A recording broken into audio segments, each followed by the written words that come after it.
fellow Barbadians, good evening and welcome, and thank you for joining us this evening at the Democratic Labour Party headquarters as we present our response to the 2022-2023 budget. Let me thank the interim president, Comrade Steve Blackett, the executive and members of the General Council and the general body for entrusting in me to present this afternoon, not only on behalf of the Democratic Labour Party, but on behalf of the people of Barbados.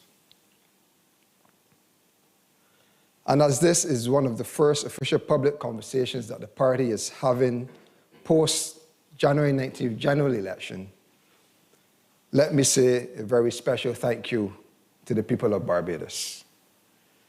I know it sounds strange since we didn't win any seats, but on behalf of all the candidates who contested the last election, we thank those of you who supported us in any way that you did, especially you who made it to the polls and cast your X next to the names of the 30 candidates in your constituencies.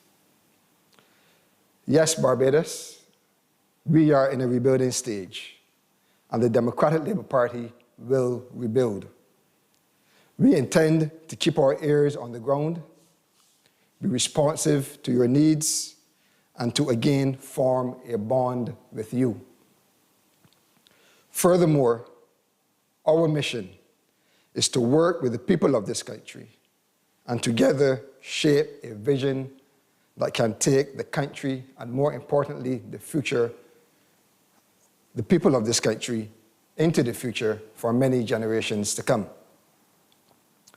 Look for us and embrace us, whether you are young or old, whether you live in a tenantry or a terrace, whether you are a merchant or a consumer. We want to hear from you. Your gender doesn't matter, neither does your faith, nor the color of your skin. We want to meet with you, we want to engage with you, and together we want to make one Barbados. Ladies and gentlemen, let me set the record straight. I am not here this evening to get into any competition with the PM on who can talk the longest. I will leave that battle for my 8 and 9-year-olds who love to chat. This evening, I intend to focus on some immediate priorities on behalf of the people of Barbados. At a later date, myself and my comrades will discuss in more detail some of the measures that were taken and elaborate on them further. Barbadians, you have gone through a lot, and the country has been through a very rough patch in recent years, and especially over the last 2.5 years. COVID has wrecked the livelihoods of many. You lost your jobs. What little savings you had were wiped out. Your children are behind in school. Your small businesses are closed. And yes, you lost some of your family members. May they rest in peace. We want to assure you that the Democratic Labour Party is here for you, and we will hold your hand during this very troubling time. As I start my presentation this evening, I want to commend the government for a well-thought-out plan for the renewable energy sector. The excise and VAT holiday should go a long way to start to move Bajans in the direction in converting to electric vehicles. We sincerely hope that the financial sector can buttress this support with low-interest financing. This will make it more accessible for even more Bajans to participate in this drive. However, the government may very well have to relook the variable component of the alternate fuel levy when it is rolled out. But that is another story. I think, though, when we speak about renewable energy, The average Bajan wants the answer to this question. When will electricity costs start to stabilize? When will we see a reduction or a stagnation of the cost of electricity when our bill comes home? So we talk a lot about energy, but no one really addresses that question. And tonight, the Democratic Labour Party is saying to the government of Barbados, you need to answer that question to the people of Barbados. It is my understanding that about 9% of the island's electricity is being supplied from solar PV systems at a fixed price. What does that mean? That means that only 9% of the electricity at the light and power is exempt from that variable cost of fluctuation of prices and inflation of oil on the international market. That is a far away from where we want to be.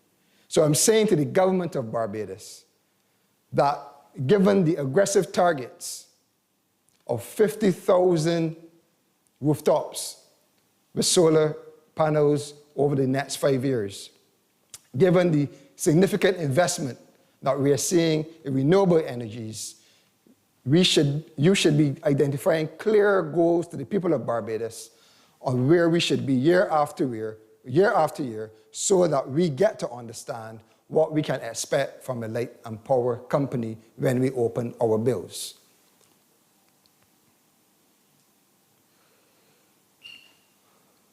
Before I dive deeper into the measures of the budget of 2022-2023, I wish to start from the beginning and come up to today. We should start at the beginning of the parliamentary term of this government.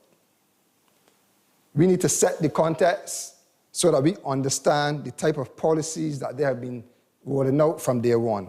And this gives us a better understanding and appreciation for where we are today as a country and the type of policies that we see today. The Barbados Labour Party, in winning the 2018 general election with the mantra, many hands make light work, did the unbelievable and moved the size of the cabinet from 17 ministries, 2 ministers, 3 parliamentary secretaries, to 21 ministries, 26 ministers, and 2 parliamentary secretaries, and a slew of highly paid consultants.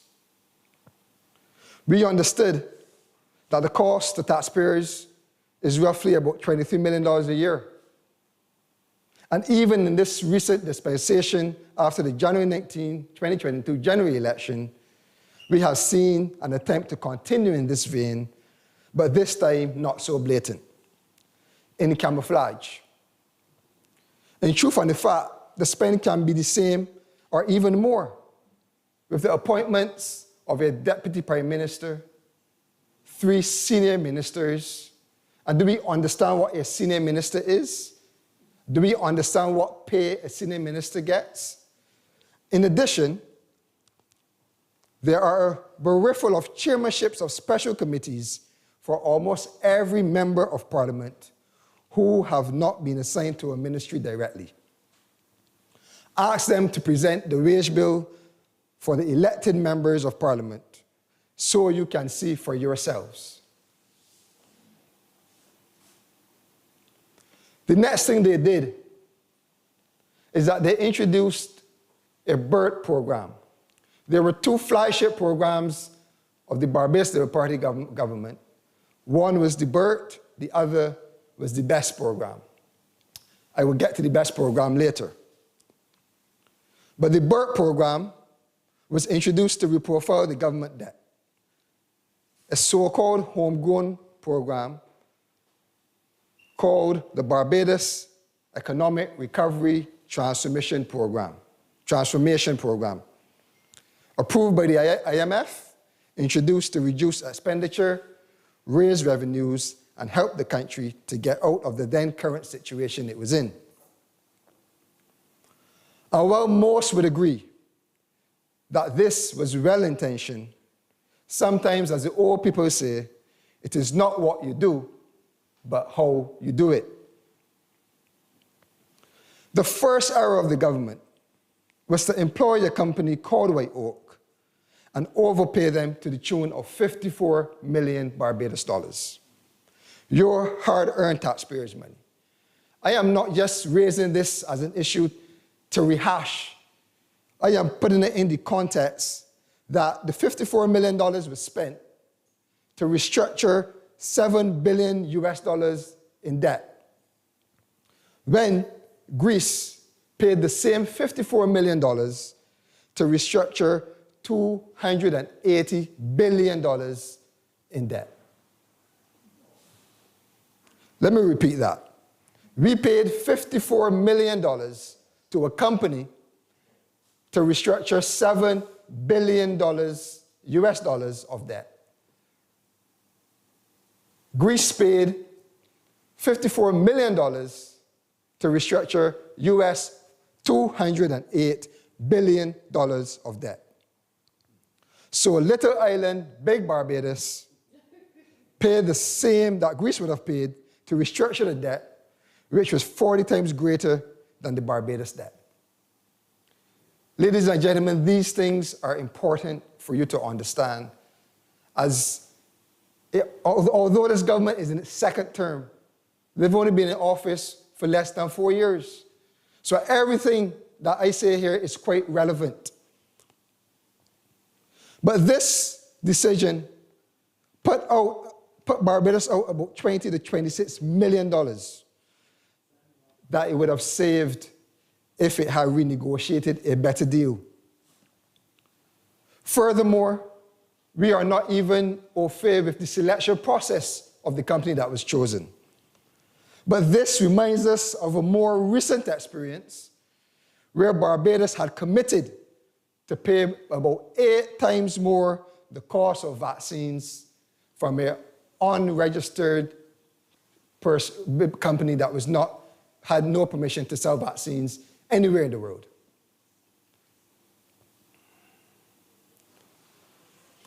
Barbados, at the time of the debt restructuring, had about 19% of its debt was external, international market, and about 81% on the local market. And if we understand restructuring government debt is different than what everyday person would call restructuring. We restructure our debt, we consolidate our debt. We take a bill from here, a bill from there, a bill from here, and we go to one financial institution and get one reduced payment that is cheaper than if we would have paid 3 bills at 3 different companies, and so it makes our life easier because it's spread over a longer period of time. But we cannot say we owe you $10, but we can only pay 8, and we can't cut the bills. We can only consolidate, pay off the bills, and get a new term with somebody and pay that off on a new arrangement. That is what we know as debt consolidation, and that's how we restructure our debt as consumers. But debt restructuring at the government level, the government wanted to restructure the debt, to lower the debt so that they can have a better debt to GDP ratio on the central bank reports, so that Barbados is in a better place to conduct the affairs of the country. So in essence, they wanted to give what they would call haircuts, which ended up to be clean, shaven, bald heads. So it is important to understand that with the restructuring of the Barbados debt at that time meant that Barbados bondholders and Barbados investors would have taken the brunt of the restructuring. And through the form, NAS lost about $1.3 billion, pensions about $209 million, credit unions $40.2 million, among others.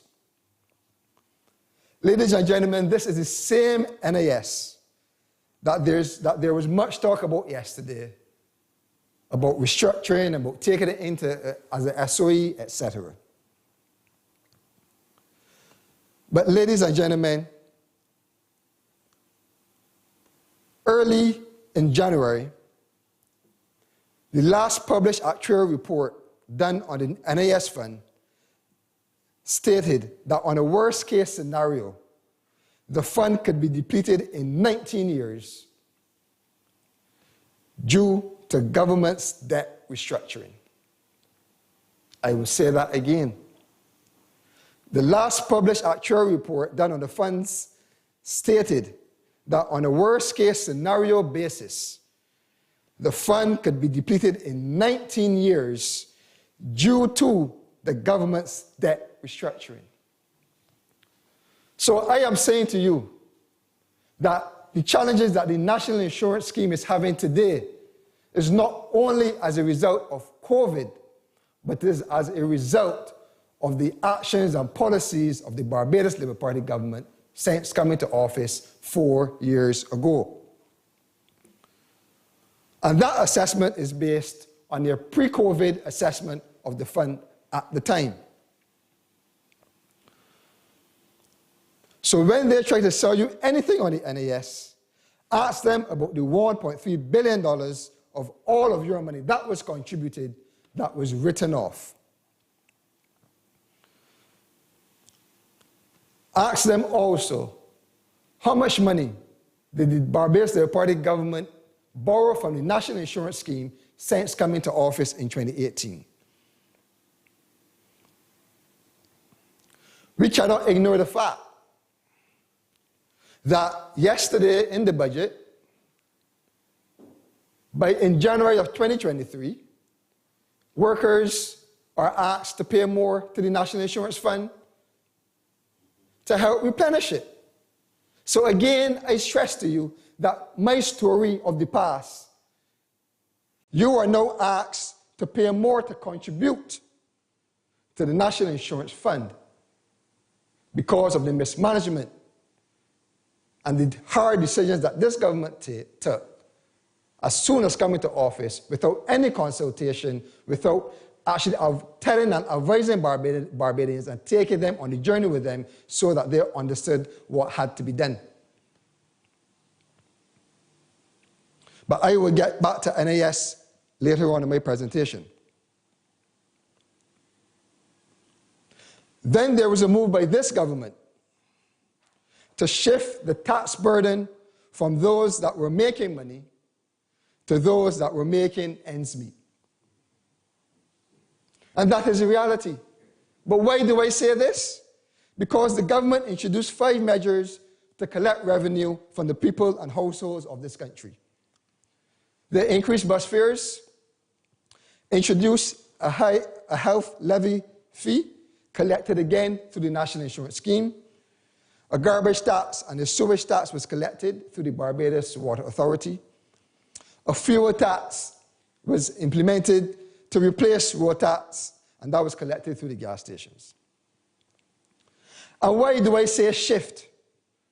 Because conversely, relief was given to the businesses while the taxes were being laid on the population.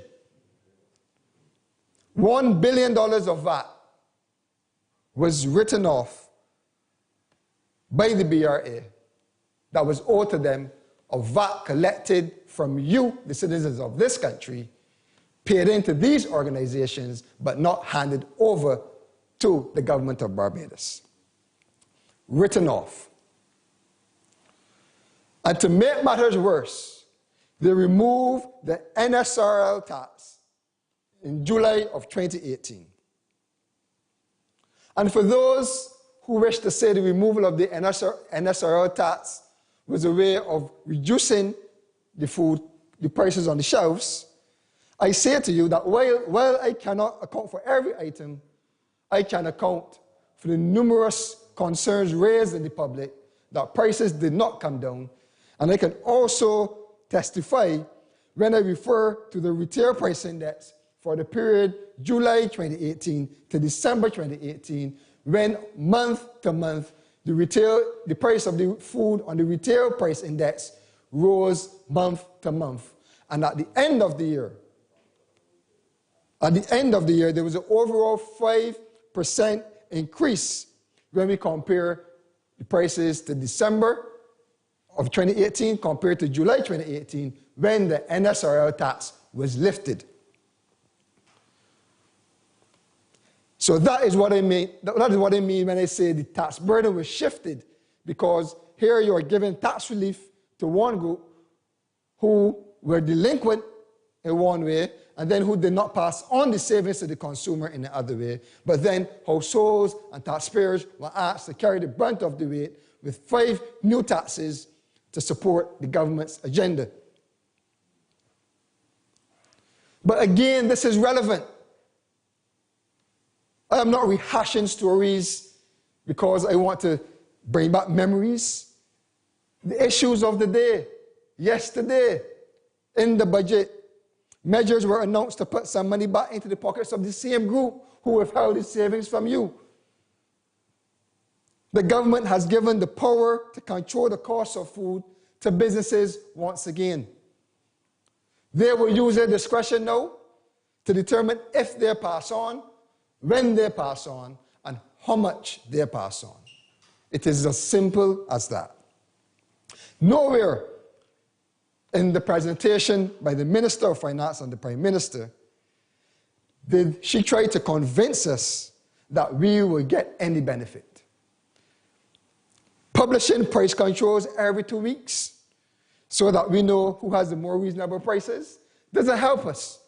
We want to know that the prices are coming downwards or stabilizing because there is some level of responsibility and integrity at the corporate level that are passing down the savings through the policies of the government to you, the consumers, and the patrons of their businesses. The government needs to stop playing this cat and mouse game and tell the people of the country what they will put in place as a measure to ensure that this particular policy, the savings or the stability in the increase in price, comes down to the consumer so that it is felt where it is supposed to be felt, and the money is not captured when businesses try to recoup losses over the last 2 years.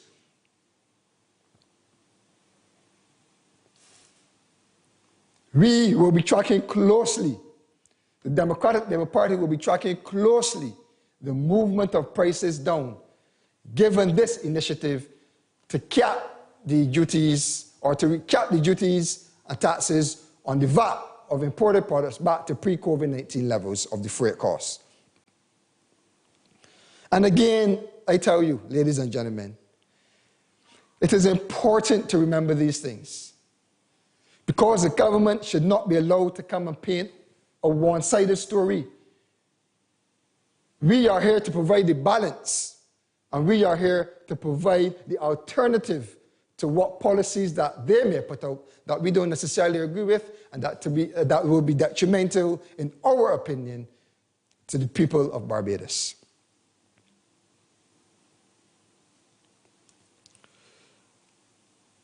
My fellow Bajans, the government of Barbados loves to boast about its flagship programs, about the BERT, about the BESS. There's not much really to boast about the BOSS.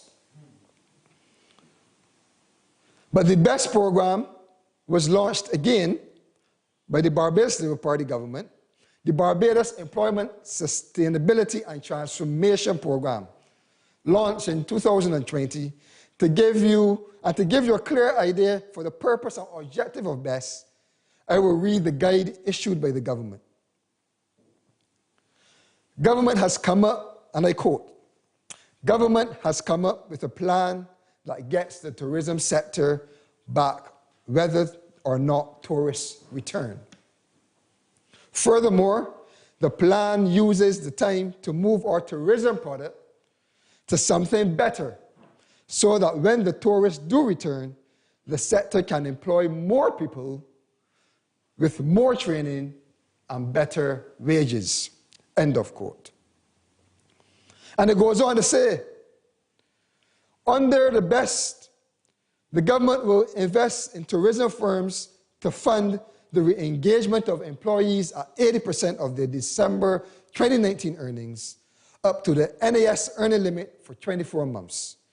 And number two, the fund will invest in the transformation tourism plan, such as refurbishment, digitization, renewable energy, water-saving devices, and the integration of product offerings with manufacturing, agriculture, and cultural industry.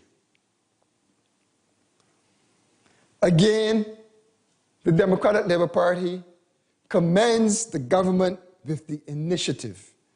I am a strong believer that we must keep our people working, because what this economy needs is people working so that we can contribute to the same national insurance fund that they're talking about, so that we can go and patronize the same businesses that should be able to relieve the burden to us, so that we can support our small businesses, so that we can send our children to school, so we can have financial independence. So anything that supports employing people, you definitely have me on board. But again, it is not what you do, but how you do it. The program went on to say, and I continue, please bear with me, I need you to understand clearly. This is a big plan. BESS will take 12,500 persons off unemployment. The target for the BESS program was to take 12,500 persons off unemployment. But in delivering the budget of yesterday, the Prime Minister said 50 companies and 2,142 workers benefited from the program. Short 10,000 workers.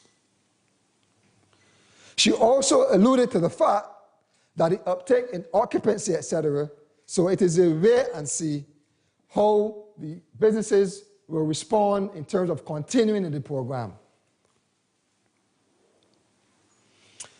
However, the chairman of the BHTA is on record on March 10th in the Nation newspaper stating that $48 million was disbursed from the BESS program to date, and another $144 million was to be disbursed over the next 2 years. She also agreed that just over 2,000 persons benefited from the program. But why am I explaining this again? Ladies and gentlemen, this has been a flagship program of the government. This has been their stimulus package for this economy. But the money was spent wrong. How could you influence an economy and spend on one sector? In other words, the program needed to spread its wings. We have heard requests from interest groups and other organizations across the country crying out for support outside of tourism. The $300 million could have been worked much better and would have resounded to the benefit of more persons if the BESS program had reached other sectors. As simple as that. The Barbados Employment and Sustainability Transformation Program, if that was put in place instead of the Barbados Employment Sustainability Tourism Program, we would have had a different outcome. In our estimations, if this government had extended the program outside of that sector, we could have had over 3 years of realistic employment in this country. Simple mathematics with basic wages suggests that 6,900 unemployed persons in this country would have gotten work if the government had just reached out. And if over the 3 years we could have gradually reached that target by the end of year 3, there would have been some good things happening in this economy. One, the National Insurance Fund would naturally be recapitalized by approximately $71 million. This is the same government that borrowed $50 million to put into the National Insurance Fund. And how on earth does a right-thinking government borrow that level of money to inject in a fund to people to withdraw like an ATM? You invest the money in the people by investing them in a job opportunity so that they will then in turn pay in a contribution and replenish the fund. And that is what a responsible government would have done. That is what a proactive government that understood the benefits of spreading its wings across all sectors and not just feeding a few. That is the sort of results you would have gotten in this economy. The net money floating around the economy would have been approximately $132 million. $132 million that would have reduced the amount of welfare that the government had to spend. That would reduce the amount of educational support that the government had to provide to families. That would reduce the number of care packages that they had to give out. This is $132 million to support small businesses, to support corner shops, to support big businesses, and to support persons' livelihoods.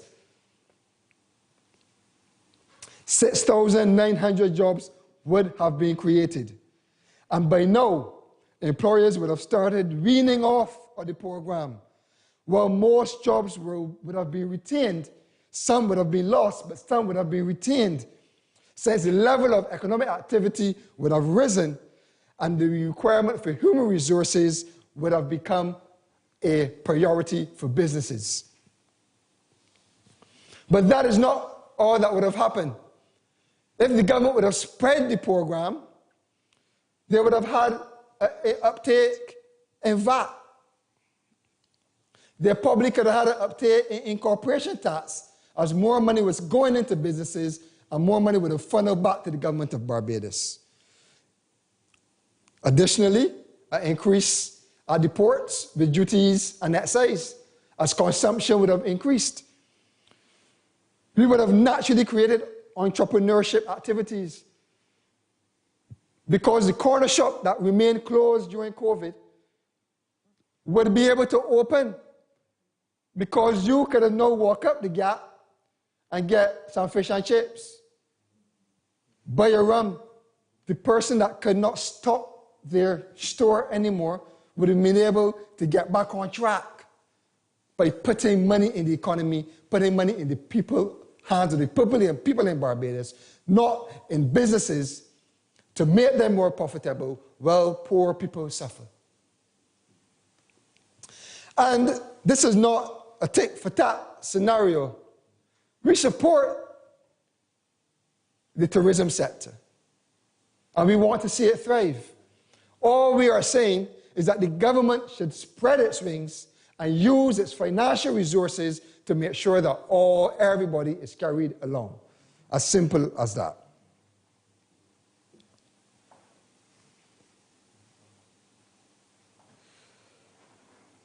But in the budget program yesterday,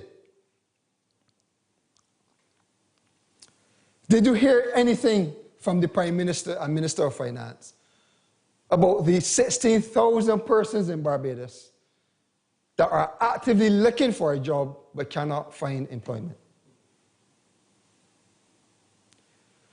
Did she speak to the promise of 20,000 jobs promised in 2020 with the Jobs and Investment Council? Did she speak to it? Or did she speak to the 2,000 jobs for the graduates of the University of West Indies that was promised just before the general election?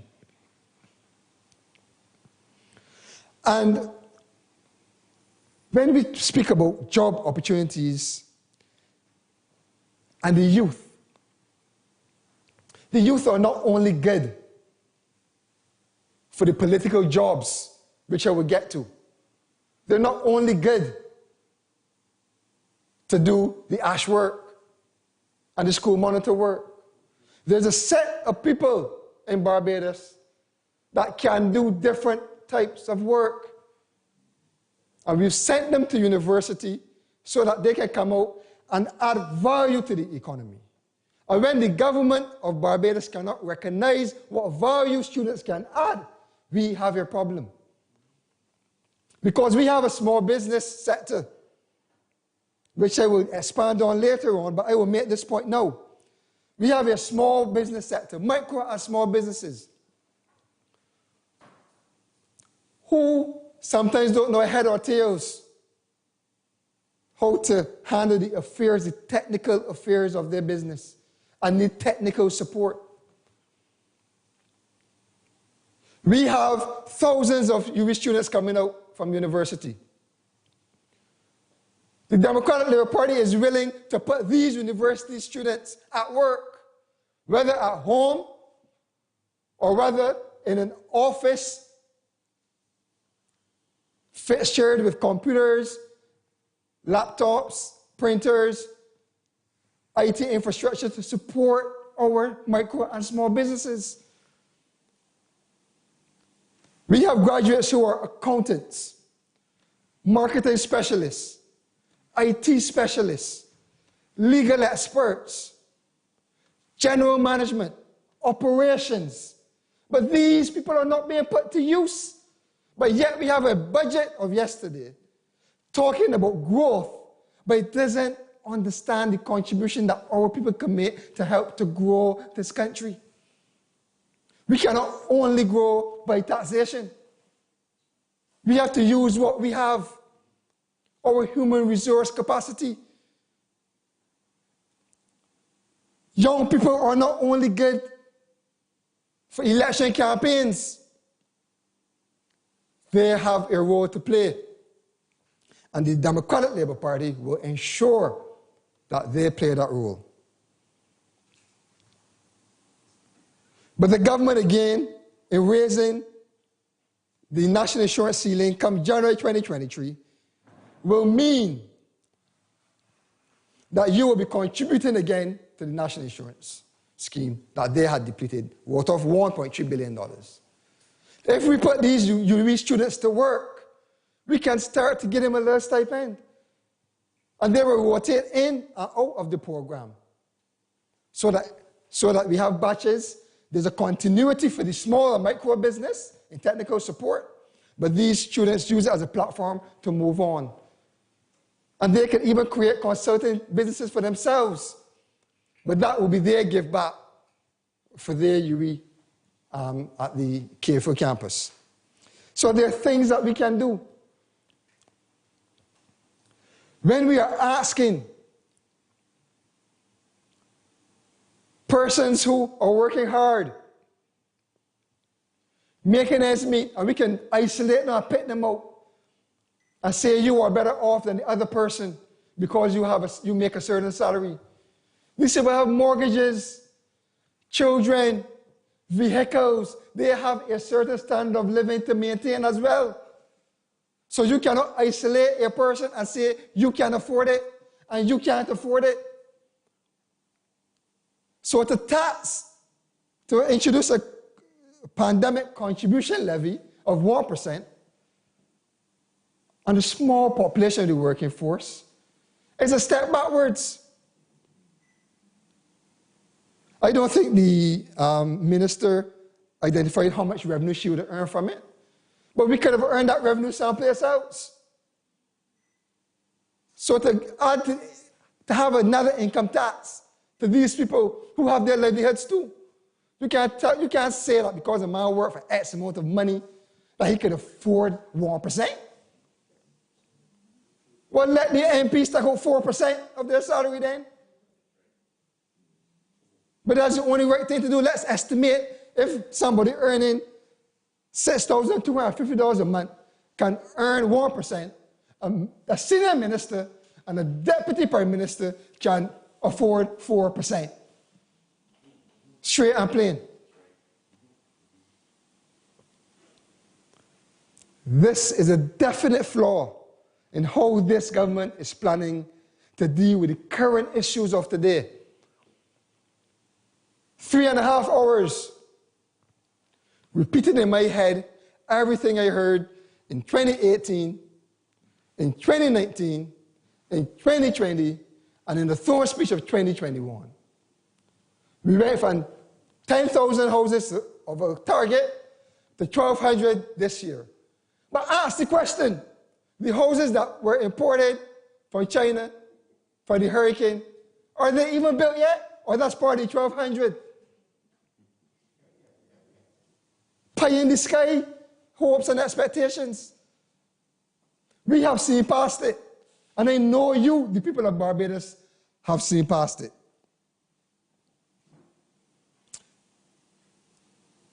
And this thing about construction boom, again, I go back that you cannot send people to school, give them a mind of their own, and then turn around and tell them what to do. There's some people that do not want to be construction workers. So again, the request is to spread your arms. Do not only take care of one set, do not only have a focused lens on what you think the agenda should be. Have an open mind on how we can grow this economy. Because it will not grow by taxing the citizens. It will not grow by capturing profits in businesses. And it will not grow by unfairly taxing businesses because they had made money during COVID. And the political jobs that I refer to, and again, the crash programs, but I want Barbados to understand that the Democratic Labour Party is pro-employment. We want to see everybody working. And if we can have those persons that work in all those programs still working today, we would be happy. That is money well spent. But they had a community elderly care. Ash cleanup program from the NCC, I believe. Volcanic ash work, Hurricane Nelson workers, community health liaisons, officers. The government said they spent $76 million. Over 3,500 or so persons got something in their pocket. We cannot discount that. But how much of that $76 million, how much of those 3,500 persons were able to contribute a little something to the National Insurance Scheme? How much? Some of these persons were crying out. The government does not take the responsibility for this at all. You cannot put people to work and just pay them by paycheck or by cash by a constituency office. You cannot do that. They got to report to a minister. And furthermore, during the election, they had to put on red shirts if they want to keep the little work. You can imagine that's what we've come to in Barbados. Exploitation of persons. $76 million. But the NAS story is so important because one day you wake up and you're 67 years old, or 70 by the time the Barbados party finished with it. And you wonder where you can get a little berry from. You have to make at least 500 weekly contributions to qualify for pension. But the MPs are not telling you that when they put you to work. They're making you feel they're doing something for you. They are, but they're still disadvantaging you. The government should be made to retroactively pay for the employer portion and the employer portion for all of the money that was spent on all of these workers. And the Democratic Labour Party is calling on the government to put that money into the National Insurance Fund.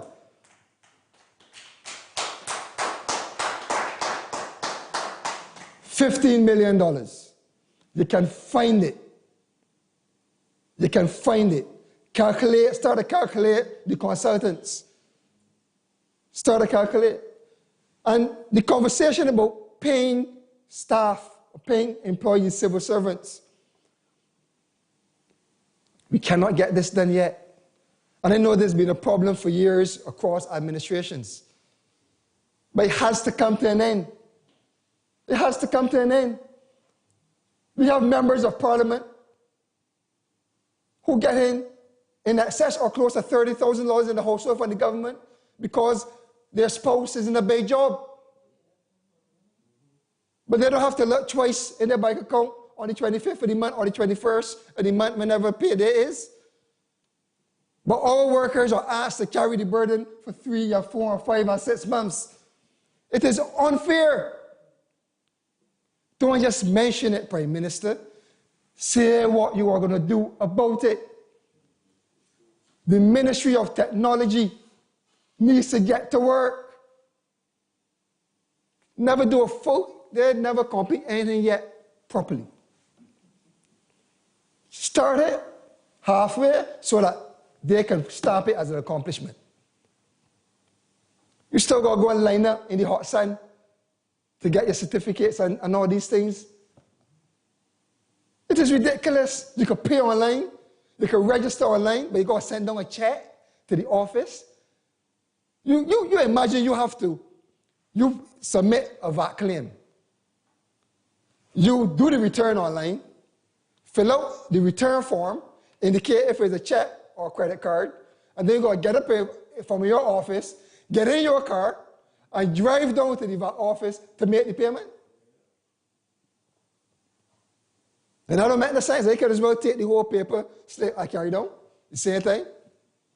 But these are the things. Go finish something. Finish something. Agriculture and food security. Important to the cost of food. And I think that we keep missing this.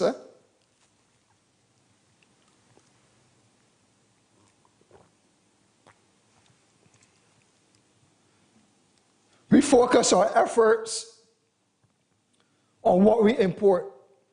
Agriculture is the only sector in Barbados that grew during COVID. 2020, Kimar?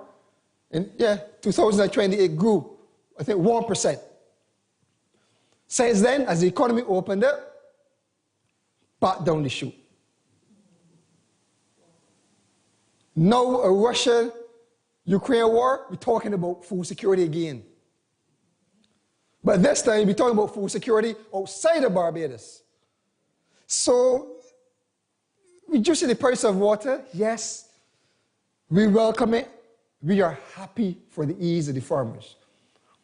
But let us put it in context again.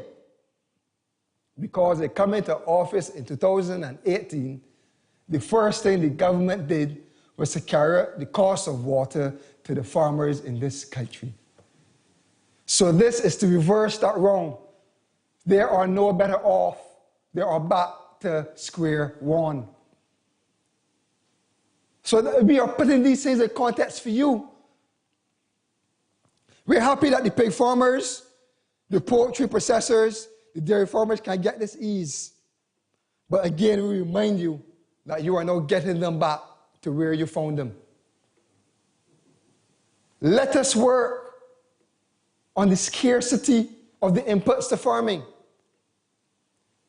Let us work on the cost of the inputs of farming.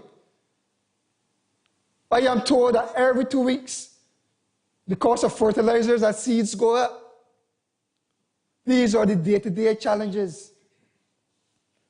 But there's a bigger issue, or there are two issues. Theft is one, and then financial stability is the other. Why is it that we cannot put simple measures in place to at least start to deal with the theft? I saw in the newspaper recently that 2 gentlemen were charged for theft of sweet potatoes, I think it was. But there have to be things that we can put in place. Simple things like persons that are selling short proof of purchase. Doesn't have to be every day, but you have an officer and you go around, you check these things. But this will start to give producers, the farmers, some comfort that we are trying to fight against somebody coming in the heat of the dark of the night to pull out sweet potatoes out of the ground. It's the little things sometimes that we need to do. But we need to make farming financially stable for these business persons. Everybody else financially stable in some way in the nets. You run a supermarket, you're pretty financially stable. You got your highs and your lows. You run a little business in the mall, you're pretty financial. But farming is disruptive. Weather, theft, things happen that are outside the control of the person that is planting. The persons that are there working. And we need to start to think of how we can make those farmers financially stable. And if we are growing a renewable energy sector, why not ensure that these farmers have licenses to put some photovoltaic systems on a small section of their property? What it will do, it will give them a steady stream of income so that in the bad times, they can still have something to draw on while they work on getting back production to feed the country. Simple work, have a holistic approach to how we deal with the issues of the day.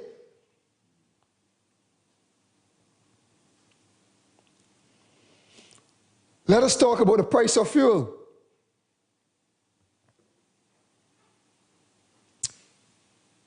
In May of 2021, gas prices rose to $3.79 per litre to the consumer. In June, it went to $3.88. And there was an outcry from the public, serious outcry. So much so that they started to call for a reduction in the fuel tax to sort of control the increase in gas prices. Through the Foreign Minister Strawn admitted that they cannot do anything with the fuel tax because they needed the revenue to help fight COVID expenditure. On June 19th, the Prime Minister said that the government will put a cap on the tax charged on fuel if oil prices continue to increase. The gas price continued to increase, maxed out at $3.99 with no intervention from government. And 9 months later, after reaping the sweets from the consumers of this country, the government decides to bring a measure to appease the citizens of this country. In addition, they're also knowing that we will be faced with a challenge of rising oil prices, ordered on March 1 that all civil servants return back to work. How will they get to work? They've got to put gas in the vehicles or diesel. So you're going to drive up consumption, use more foreign exchange, but what they're going to do is earn more money. So the government is on a money-making spree off of fuel. That is what it is. So that's why they will take away VAT and put a cap on the VAT and all that. If they reduce the excise tax and have it on a sliding scale, as prices increase on the oil, internationally for oil, they can slide the price of the excise tax down, commensurate with the increase, so that the burden is shared equally across increases and when the price come down as well. They need also to be transparent, because they just don't understand how we, even with this measure, how we still pay the most for gas in the region. Barbadians don't understand where we get the oil from. much you're paying for the oil. Become transparent. But I also want to know how much profit is locked in to the BNOCL. How much profit is locked in? I heard Comrade Stewart talk about it in terms of the SOEs. We don't know what they're doing. Financials 10 years late. How could you run a country in a crisis situation and you're not using current information? Are there $40 million profits in BNOCL?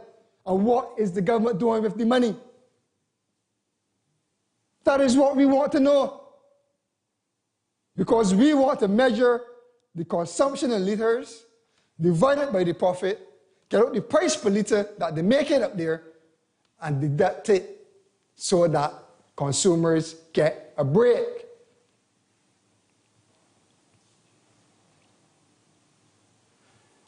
But the fuel tax needs some reassessment. We need to reassess the fuel tax. The fuel tax was put in place to replace fuel tax. But when a small business person takes his weed whacker to the gas station, is that replacing road tax? When a small business person takes a power washer, have you ever seen a weed whacker pull up to the gas station for me? No. So the government is earning substantial revenues because the net is spread above vehicular revenue in terms of the road tax. So there's an opportunity to reduce the fuel tax so that everybody gets a fair share and the government still collects the revenue. But the fuel tax must be removed from bulk oil for manufacturing purposes. They're paying fuel tax. As far as I am aware, the manufacturers are paying fuel tax on bulk oil. I stand corrected if I'm wrong, scrap it, but that is what I am told. And if we are talking again about full costs, we're not looking in at our local production, our manufacturing. We're not even making ourselves competitive if we burden the manufacturing with taxes and levies. How could we be competitive? For every input cost is another cost on the unit. I am saying, ladies and gentlemen, that the government needs to reassess how it addresses the issue of oil prices or gas and diesel at the pump, and how it reassesses the manufacturing and the inputs in farming and food production in this country. But cost of living isn't only about how much more you spend, it's also about how much you earn. If you're earning less and prices are going up, you're dead. And again, prices are going up, but the government is putting measures in place to make sure that you take home more, 1% pandemic contribution levy, and rest assured that if not all, some of that 15% that they're trying to get from certain industries will be passed on to the consumers. Whether it is directly to the employees by reducing their bonus or incentive, or whether it is passed on directly to us who are using their services. Can we afford to pay more for internet now?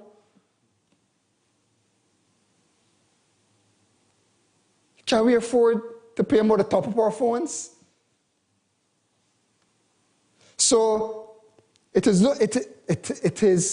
multi-tiered, the approach that has to be taken when you're looking at shielding is the word for yesterday. We're shielding consumers. So ladies and gentlemen, we have to also assess some of these actions by the government of Barbados. And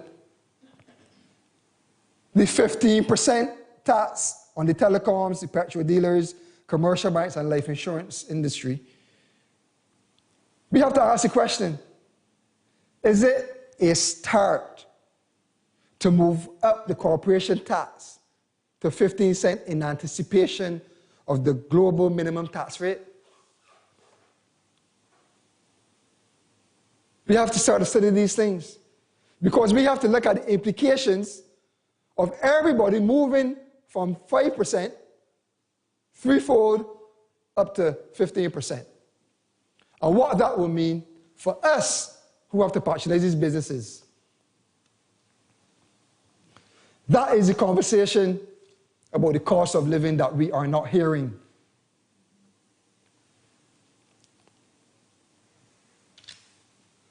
But what is in the budget for small businesses?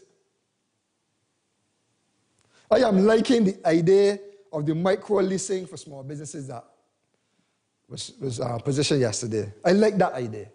We spoke about it, the Democratic Labour Party spoke about it, in one of our Zoom calls last year, I believe it was, where shared resources, because a small person does not have access to capacity, he can't go and buy equipment and so forth, you set up a little facility and you allow persons to share those infrastructural resources, that equipment, etc. That is a good idea. The collateral registry, I don't think it would make a big impact on financing security because small businesses, the asset base is not significant. And if you rent a space and you outfit it, by the time you're ready to move, half of the money gone because you can't replace half the things you put in there. Going to take a few pieces of equipment. So I'm not sure if the collateral registry will really have an impact in terms of providing collateral for small businesses. But the Democratic Labour Party has been calling on government. I know, because I was the boy that was calling. Right? For a very long time for support. 45,000 people pre-COVID worked in small business sector. 46% of the overall employment come from that sector. 60% of private sector. Massive. The same tourism that they chose only to support in a big way account for about 40% of employment in general. And they will say they supported small business. Now you have a business and somebody tells you you have been closed for 18 months, excuse me. I want to help you hold $250. Is that help? That is not help. So no real assistance was provided during a time of need. Not as a handout, because that is how the government views it, as a handout, but as a way of ensuring that there's stability in income. If we hold the hands of these small businesses more, you will see that they will grow. They will employ people. They got some small shops that employ 5 and 6 people when the week come. And the government did not use the crisis at all to capitalize on the entrepreneurial economy. But yet, they want to grow this economy by taxation. Entrepreneurial economy ripe for the picking. And the reason why it is so difficult, I admit, to help these small businesses is because they're offline. They're in the informal economy. But what has the government done to bring them in the formal economy? What have they done? If you get a half of these businesses in line under a structure with the technical support that I explained before, you will start to see these businesses flourish. A small business person doesn't have time to go home and do accounts. They're going to go home and sleep because they're going to get tomorrow at 7 o'clock, open up. They're going to be on the floor to make sure customer service is where it's supposed to be. Going to make sure the shelves are stocked. They're going to go and buy goods at the best price. It is important that we support small businesses. But the informal economy, the government don't know how to penetrate it. And they have lost the opportunity to penetrate this economy. But the Democratic Labour Party has a plan for small business in this country, and in due course, we will rescue those small businesses and entrepreneurs. Again, a proper rollout of the flagship program, the BEST program, would have assisted small businesses tremendously. But what is concerning is that the number one challenge that continues to be identified that is hindering small business development is access to finance. And I agree with the Prime Minister, it's a big issue. But why is it an issue for the Barbados Labour Party government? After it signed on April 20th, 2001, an agreement or a loan for $60 million from the Inter-American Development Bank. Yeah. $60 million under the Global Credit Program for safeguarding the productive sectors and employment. On April 20, 2021, the Prime Minister of Barbados signed on to that loan. According to IDB's website, the objective of this operation is to support the sustainability of micro, small, and medium enterprises to maintain employment and economic activity in Barbados in response to the crisis caused by COVID-19. April 19th, 2022 will make 1 year that the Barbados Labour Party government had $60 million available to a sector, but they didn't release it in no form or fashion. And it reminds me of the small business stimulus packages. $20 million for a wage fund, and I think $20 million for VAT loan fund, $40 million for a wage fund, either or, I cannot remember now, forgive me. But $60 million was put for small businesses. The bar was set so high, that only $1 million out of $60 million was able to be tapped in and taken out from the corporates of the government to support small businesses. So when I see things like this, I know it doesn't surprise me, but I'm bringing it to your attention that the Prime Minister knows very well that small business, micro business, medium-sized business need financing, but she is holding back, ladies and gentlemen. The specific objectives of that program were to support the short-term financial sustainability of micro, small, and medium enterprises, and to promote economic recovery of the micro, small, medium enterprises through access to productive financing. Essentially, this provided finance for micro, small, and medium businesses by offering a guarantee through the central bank. There is no collateral registry that can replace a loan guarantee through the central bank backed by the Inter-American Development Bank. Simple. Tourism. Ladies and gentlemen, like it or not, In my opinion, tourism is here to stay. We need it. Regardless of what diversification happens, we need tourism. But when we talk about the budget of 2022 to 2023, we really need tourism. We need the US dollars. We need Oyster's activity on a Friday night. We need the Gap to be lively.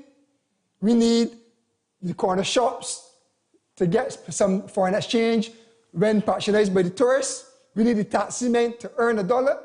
We need the tour buses to earn some revenue. We need tourism. But is Barbados ready to open? I witnessed at least 25 tourists on last Wednesday in 4 different groups turned away from a restaurant on the South Coast, walking up and down trying to get something to eat. But COVID protocols will not allow. So we have to ask the question. We are inviting people to our home, and this is the sort of treatment they get. And businesses suffering. Short on employees, people can do some work, can do with some work as an income. So we're losing the employment opportunity again in a situation where the economy is open, but we have all these directives in place to stop persons from doing simple things. Why is the country still under a state of emergency directive? Why is the control and power still vested in a single person and not the cabinet of Barbados, who sometimes behave like a single person?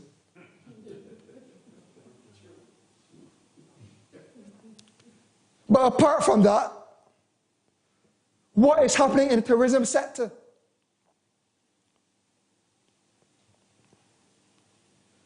In just 3.5 years, going on 4, we had 2 ministers, 3 chairpersons, more than 5 CEOs, whether acting or appointed, and multiple committees, yet we don't see a clear vision. Confusion over simple things like a slogan. The industry players are also saying that while occupancy is up, revenues are down. And this begs the question, are we reduced now to a destination who is fighting on price only? Are we in a race to the end? And if so, what is the plan to raise our profile so we can get visitors and we can get the highest dollar for them? I want to take this opportunity to welcome the new board of the Barbados Tourism Management, Inc., and wish them the very best as they go out there and make Barbados the #1 destination that it is.